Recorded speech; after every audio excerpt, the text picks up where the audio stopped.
Antônio Conselheiro, Guerra de Canudos. Isso. Guerra de Canudos, as tropas do governo federal foram para lá 3 vezes para tentar vencê-lo.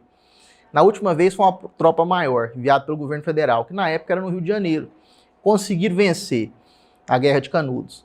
Trouxeram uma planta chamada favela, típica da região, para o Rio de Janeiro, porque era o lugar onde tinha o governo federal, a capital do Brasil, e prometeu-se que essas tropas iam receber um pagamento do governo federal. Porém, chegou lá, eles não receberam o pagamento. E não tinham como nem ir para suas regiões de volta. E se instalaram no Morro da Providência, no Rio de Janeiro, levaram essa planta, plantaram essa planta no Morro da Providência e construíram alguns casebres, por causa da situação. E aí, infestou-se dessa planta favela nesse morro. Quando as pessoas olhavam para cima e falavam assim, olha lá a favela. Daí surgiu-se a primeira favela brasileira, Morro da Providência. Menino, engraçado, na minha geração a gente aprendia que não tinha esse elemento histórico e de que era porque eles iam se formando como se constrói os favos, né, das colmeias. Não, então tem essa história, né, da criação da favela. Então veja você... O termo comunidade é mais paulistano.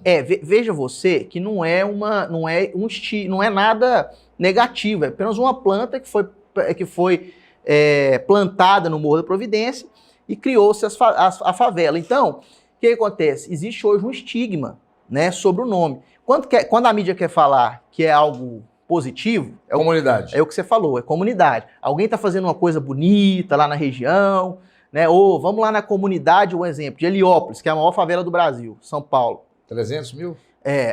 Isso, quase 300 mil habitantes.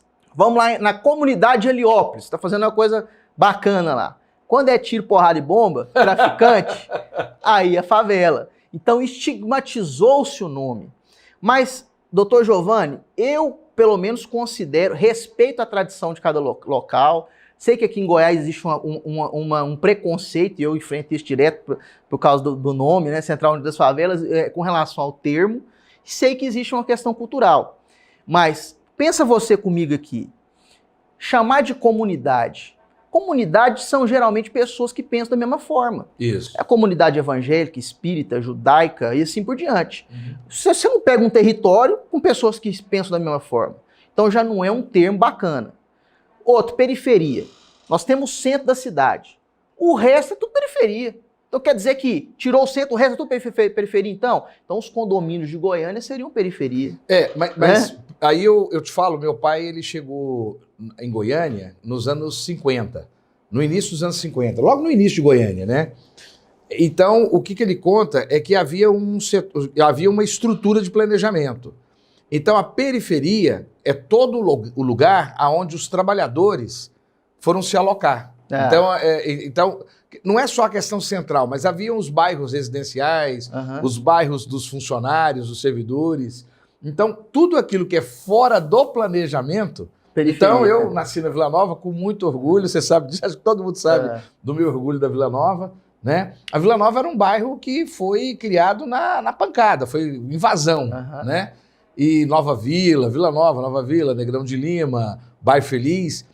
Então, esses bairros periféricos e que hoje constituem o centro de Goiânia. Mas hoje os condomínios fechados são periféricos, né? Exatamente. Eles seriam alta periferia, né?